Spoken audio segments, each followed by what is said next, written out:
আসসালামু আলাইকুম প্রিয় শিক্ষার্থীবৃন্দ, কেমন আছেন আপনারা সবাই? আশা করি সবাই ভালো আছেন এবং সুস্থ আছেন। আপনাদেরকে আরও একবার শুভেচ্ছা ও অভিনন্দন জানাচ্ছি আজকের এই টিউটোরিয়ালে। প্রিয় শিক্ষার্থীবৃন্দ, আমরা গত কয়েকটি টিউটোরিয়ালে মোট 6টি সৃজনশীল প্রশ্ন নিয়ে আলোচনা করেছি। আজকের এই টিউটোরিয়ালে আমরা কিছু এমসিকিউ নিয়ে আলোচনা করব।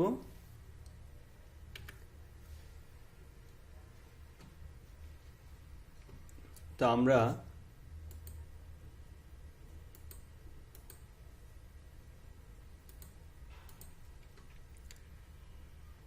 প্রথম প্রশ্নটি হচ্ছে, কম্পিউটার সংশ্লিষ্ট যন্ত্রপাতিকে সঠিকভাবে পরিচালনার জন্য নিচের কোনটি প্রয়োজন? অর্থাৎ কম্পিউটারের যে যন্ত্রপাতিগুলো রয়েছে সেগুলোকে সঠিকভাবে পরিচালনার জন্য কি প্রয়োজন? হার্ডওয়্যার, সফটওয়্যার, ইন্টারনেট, মানুষের জ্ঞান? প্রিয় শিক্ষার্থীবৃন্দ, একটি কম্পিউটারকে পরিচালনা করার জন্য সর্বপ্রথম যে জিনিসটি প্রয়োজন সেটি হচ্ছে সফটওয়্যার। সেক্ষেত্রে এখানে অ্যান্সারটি হবে সফটওয়্যার।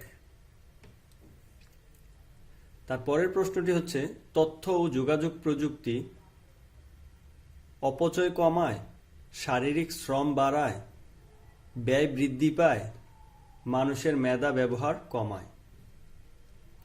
অর্থাৎ তথ্য ও যোগাযোগ প্রযুক্তির ফলে কি হয়, এখানে যে 4টি অপশন রয়েছে তার মধ্যে অপচয় কমায়, অর্থাৎ আমরা তথ্য ও যোগাযোগ প্রযুক্তির ব্যবহারের মাধ্যমে আমাদের সময়ের অপচয়, অর্থের অপচয়, এই জিনিসগুলো কমিয়ে থাকে। তো এই ক্ষেত্রে এর উত্তর হবে ক। তারপর হচ্ছে, বিশ্বগ্রাম ধারণার প্রবক্তা কে? অর্থাৎ বিশ্বগ্রামের যে ধারণা, এটি সর্বপ্রথম কে আমাদেরকে দিয়েছে সেই বিষয়টি জানতে চাওয়া হয়েছে। কতে রয়েছে মার্শাল ম্যাকলুহান, তারপর হচ্ছে Tim Berners-Lee, Mark Zuckerberg, EF Codd. উত্তরটি হবে মার্শাল ম্যাকলুহান। তারপরের প্রশ্নটি হচ্ছে, বিশ্বগ্রামের মেরুদণ্ড কোনটি? Hardware, software, connectivity, data? প্রিয় শিক্ষার্থীবৃন্দ, বিশ্বগ্রামের মেরুদণ্ড হচ্ছে কানেক্টিভিটি, অর্থাৎ সম্পৃক্ততা, সংযুক্ততা। যদি পৃথিবীর এক প্রান্তের মানুষের সাথে অন্য প্রান্তের মানুষের যোগাযোগ না থাকে, যোগাযোগ ব্যবস্থা ঠিক না থাকে, তাহলে বিশ্বগ্রাম ধারণার যেই মূল উদ্দেশ্য সেটি বাস্তবায়ন হবে না। তাই এর উত্তরটি হবে কানেক্টিভিটি। তারপরের প্রশ্নটি হচ্ছে, কোন উপাদানটি গ্লোবাল ভিলেজের ক্ষেত্রে সবচেয়ে গুরুত্বপূর্ণ? অর্থাৎ গ্লোবাল ভিলেজ, বিশ্বগ্রাম যে আমরা বলে থাকি, এই বিশ্বগ্রামের প্রধান উপাদান কোনটি? ইন্টারনেট, সংবাদপত্র, টেলিভিশন, মোবাইল?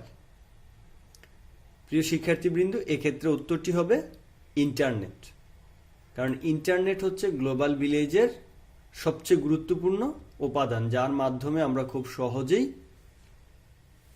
একে অপরের সাথে দূরে অবস্থান করেও সংযুক্ত হতে পারি। তারপরের প্রশ্নটি হচ্ছে, বিশ্বগ্রাম প্রতিষ্ঠার প্রয়োজনীয় উপাদান হলো কানেক্টিভিটি, ডেটা, সক্ষমতা? প্রিয় শিক্ষার্থীবৃন্দ, বিশ্বগ্রাম প্রতিষ্ঠার জন্য কানেক্টিভিটি অর্থাৎ সংযুক্ততা প্রয়োজন, তারপর ডেটা লাগবে, তথ্য বা উপাত্ত, এবং সক্ষমতা। তিনটি প্রয়োজন। এখানে 3টি উপাদানই প্রয়োজন, তাই এ প্রশ্নের উত্তরটি হবে ঘ, এটি।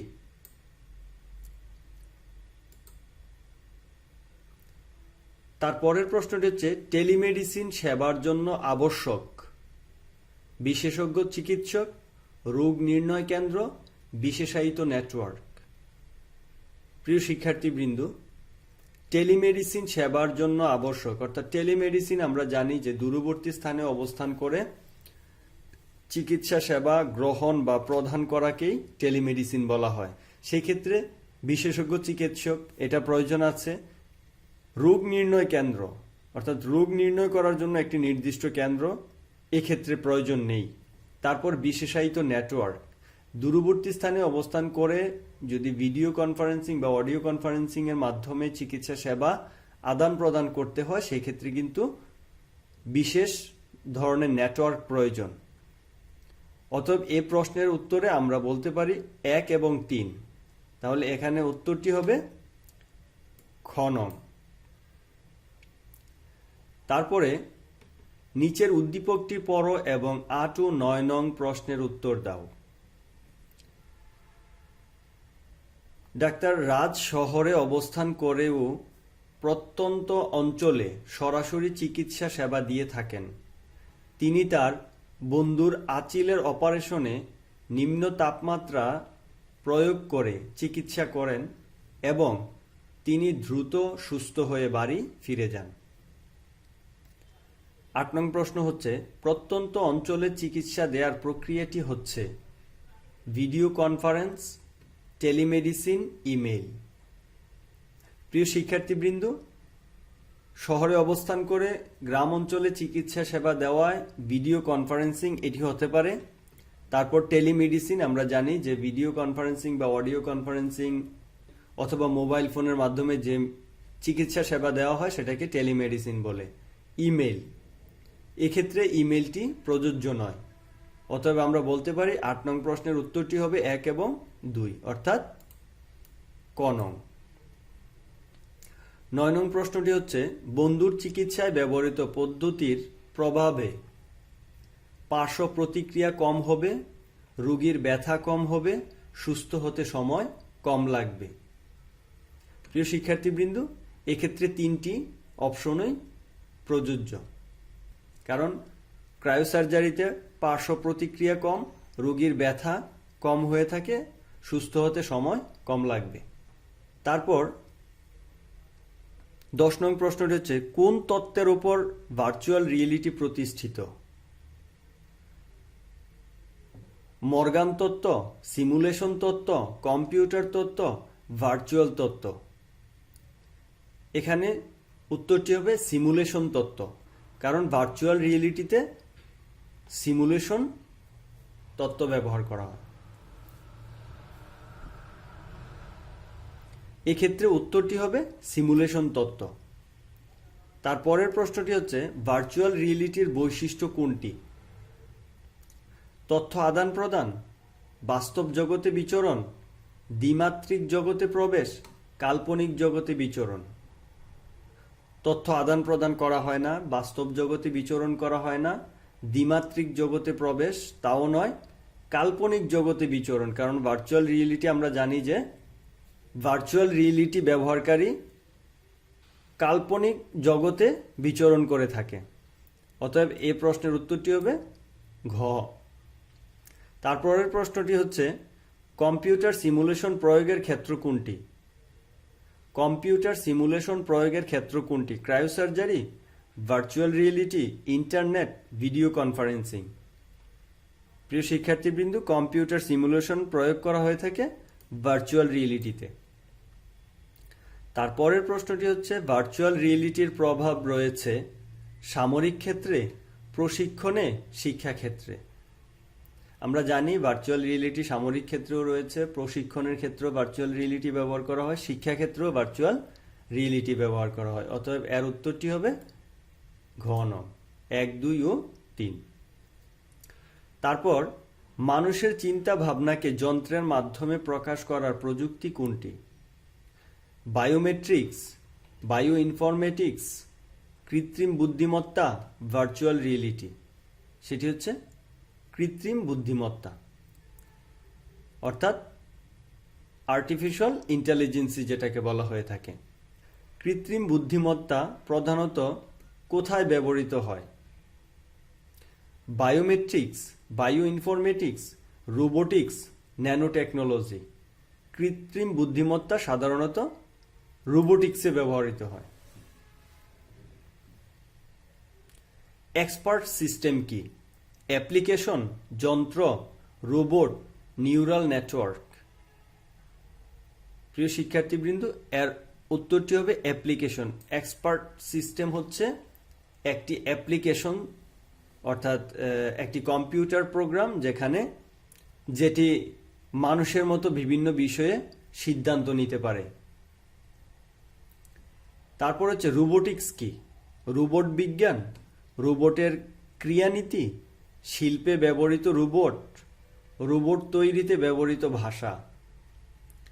এখানে উত্তরটি হবে রোবট বিজ্ঞান। রোবোটিক্স হচ্ছে রোবট বিজ্ঞান।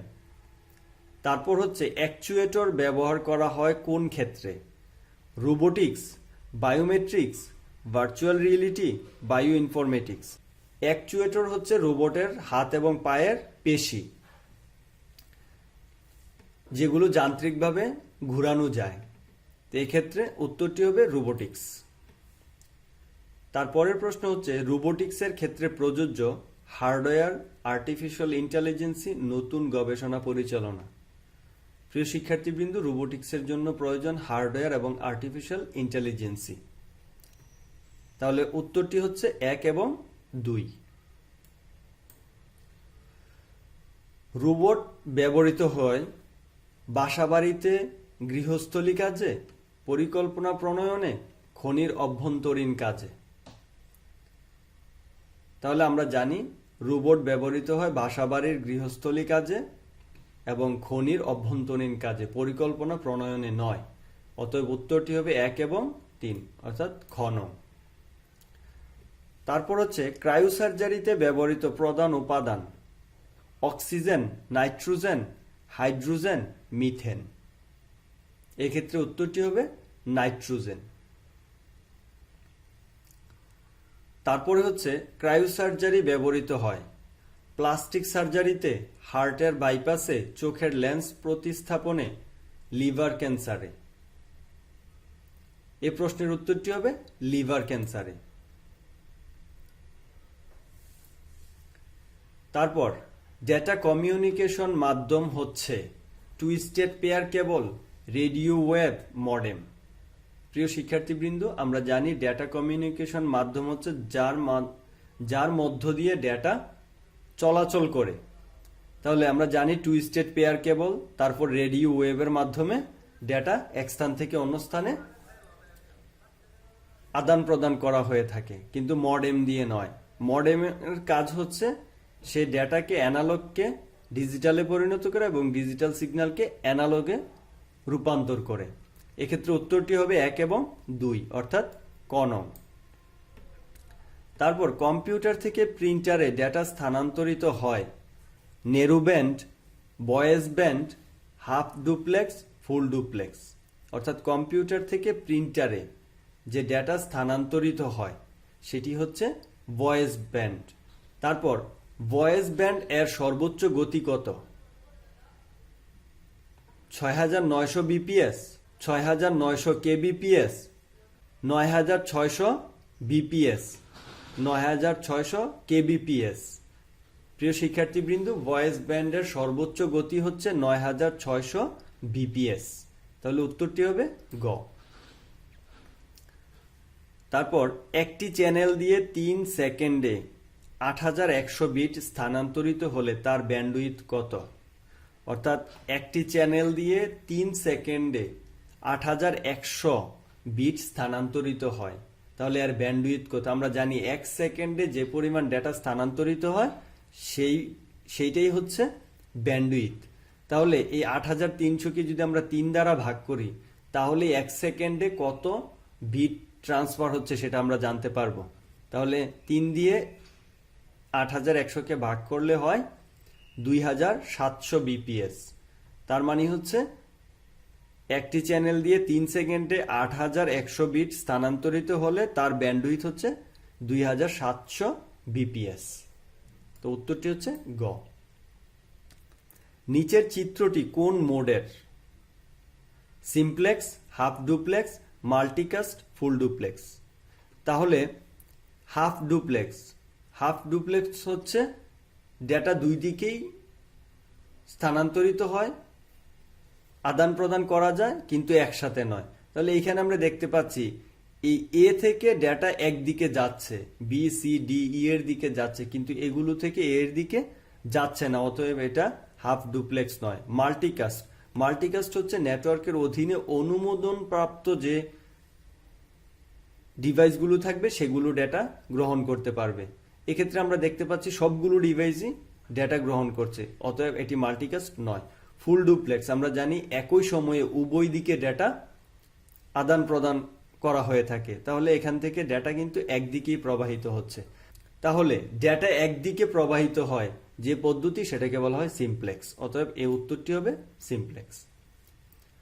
তারপর হচ্ছে মোবাইল ফোন কোন পদ্ধতিতে ডেটা কমিউনিকেশন করে?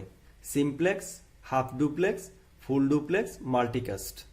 আমরা জানি মোবাইল ফোনে উভয় দিক থেকে একই সময়ে ডেটা আদান প্রদান করা যায়, অতএব এটি হচ্ছে ফুল ডুপ্লেক্স। তারপর অপটিক্যাল ফাইবারের সবচেয়ে ভিতরের অংশ কোনটি? Buffer, jacket, cladding, core. প্রিয় শিক্ষার্থীবৃন্দ, অপটিক্যাল ফাইবারের তিনটি অংশ থাকে, জ্যাকেট, ক্ল্যাডিং এবং কোর, আর এর সবচেয়ে ভিতরের অংশটি হচ্ছে কোর। তারপর 5 কিলোবাইট ডেটা আদান প্রদানের ক্ষেত্রে অ্যাসিনক্রোনাস ট্রান্সমিশনের দক্ষতা কত? 72.73%, 77.73%, 90.25%, 95.24%। প্রিয় শিক্ষার্থীবৃন্দ, এর উত্তরটি হবে 72.73%।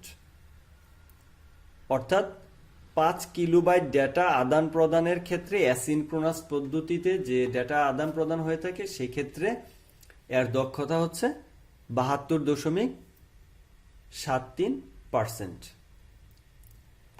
প্রিয় শিক্ষার্থীবৃন্দ, এই ছিল আমাদের আজকের টিউটোরিয়ালের আলোচনা। আশা করি বুঝতে পেরেছেন। তা আজকের মতো এখানেই বিদায় নিচ্ছি। সবাই ভালো থাকেন, সুস্থ থাকেন। আল্লাহ হাফেজ। আসসালামু আলাইকুম।